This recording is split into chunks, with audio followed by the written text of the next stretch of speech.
Thanks for joining us on 13 News at noon. I'm Felicia Lawrence, and this afternoon we are monitoring developments out of the courtroom in the ongoing sentence hearing for Raymond Childs III. Last year, a jury found Raymond Childs III guilty of killing 6 of his family members. Childs faces a maximum sentence of life in prison without parole. And the video that you're seeing is from today, as the courtroom is hearing testimony from several people, including Dr. James Henry. Now, Henry is an expert on the effects of trauma on children. He interviewed Childs and reviewed multiple instances of alleged domestic violence Childs may have witnessed. We are also expecting to hear testimony from Childs' brother, who was 15 at the time. Now, he allegedly witnessed the shootings and then survived after he was shot twice by his brother. Childs has been on trial twice now. The first happened last summer, but resulted in a mistrial after something that was said during witness testimony. A new trial took place in October, and then after 5 days, a jury determined Childs was guilty of all 6 counts of murder and 1 count of attempted murder. Now, Rich Nye is in the courtroom, and we'll have the latest from today's sentencing starting at 4. Turning now to the forecast, we have loads of sunshine as we take a look outside, and we are expecting 70s for the first time this year. Hello. You think we're going to hit it? I think so. We hit 68 yesterday. We're already at 65. It is only noon. Okay. I'm going low 70s. Okay. Well, we'll be ready. And here's the great thing. Even if we don't get low 70s, it's already spectacular. We're not going to complain. So I'm not going on too much of a limb here. Let me show you our camera network, because it's just spectacular. It is so nice outside. We have earned every bit of this. You should enjoy every bit of it. As we talked about yesterday, there's a little lake front. We'll get to that in a moment.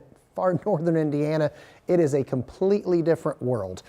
Right now, 65 in Indy. That wind is going to be a bit breezy, coming from the west-southwest, 20 to 25 miles per hour. The air is very dry. We're forecasting high temperatures ranging from near 70 to possibly some temperatures that may get into the middle 70s. Is it a record breaker? It's not. 77 is the daily record high. We're forecasting 73. That's over 20 degrees above the average high. We started out at 47 this morning. Clean sweep on radar, not a cloud in sight around central Indiana. Compared to yesterday, we are 5 to 10 degrees warmer than that pace. Here's the front that we addressed yesterday.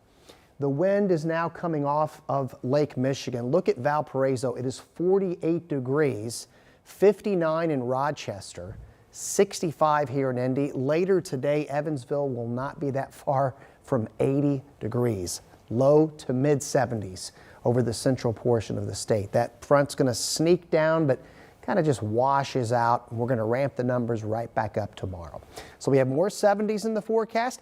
We've also have a windy system that may bring some severe storm potential. I'll talk more about that ahead in your 7-day outlook. All right, Sean. On to more news now. Right now, 2 teens are recovering after police say they were hurt in a drive-by shooting on the city's west side. This happened just before 10 last night on Butternut Lane. This is near West 10th Street and Country Club Road. IMPD says the 2 teens were shot while other people were inside the home. EMS rushed the 2 teens over to Riley. At last check, they are expected to be okay.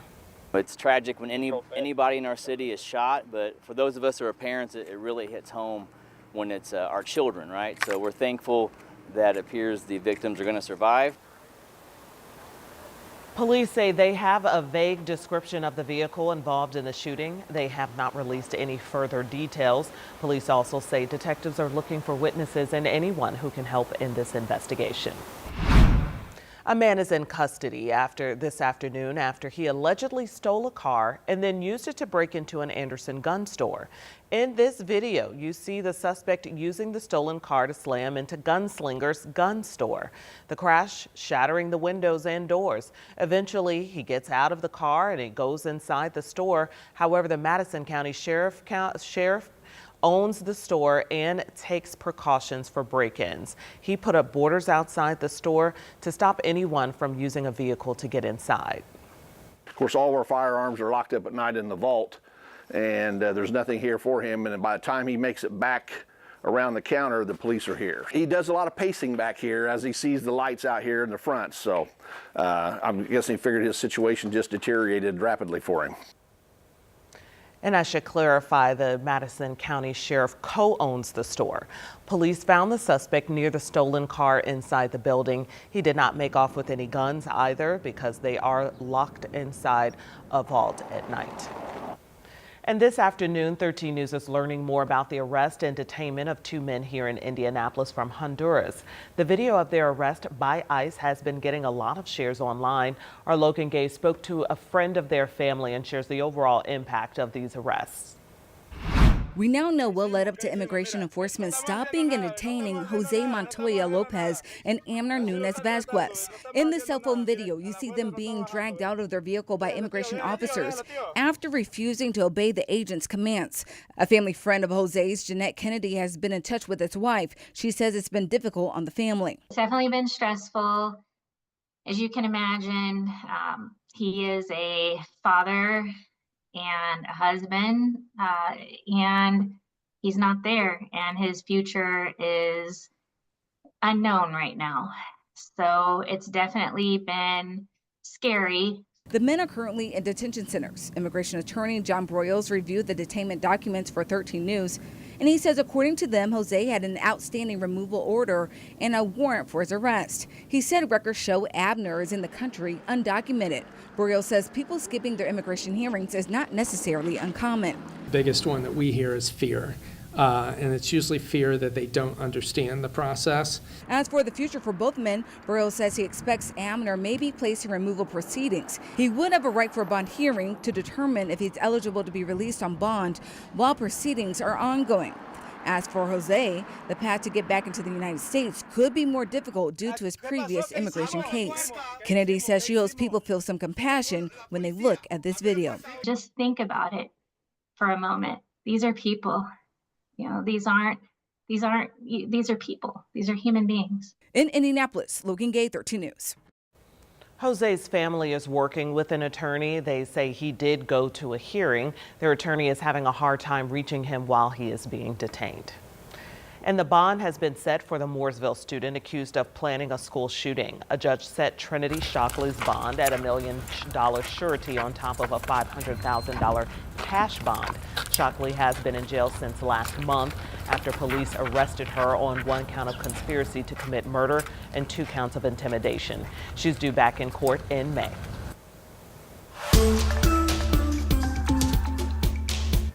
Now to the State House. There is a bill that would make changes to Indiana's encroachment law, and it's moving forward.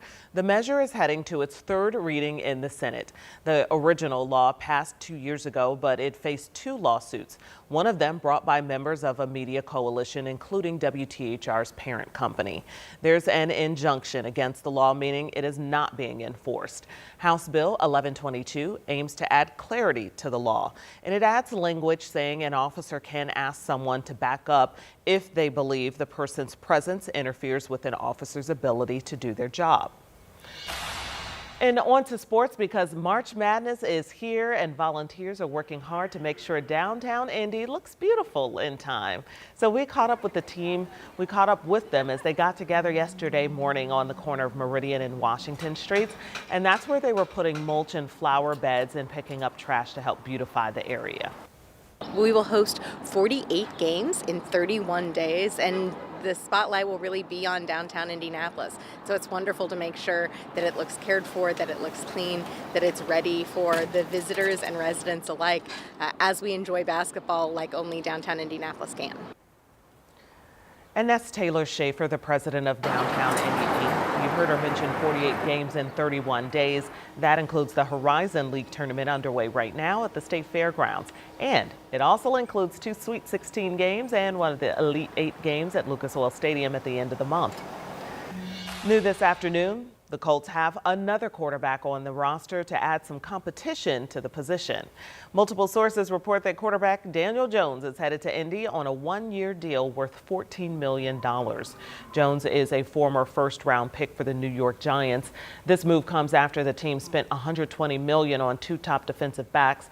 NBC Sports reports say safety Cam Bynum is headed to Indy from the Minnesota Vikings. He's getting $60 million over 4 years.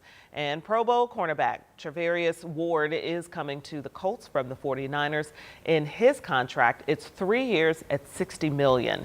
These deals become official at midnight Wednesday. Hoosier home buyers know how tough the housing market can be, but now there's a temporary solution that could help solve a growing problem. Plus, the stocks are tumbling, boosting concerns over the economy, why some say Trump's agenda is causing stocks to fall. We have more at 13 News at noon after the break.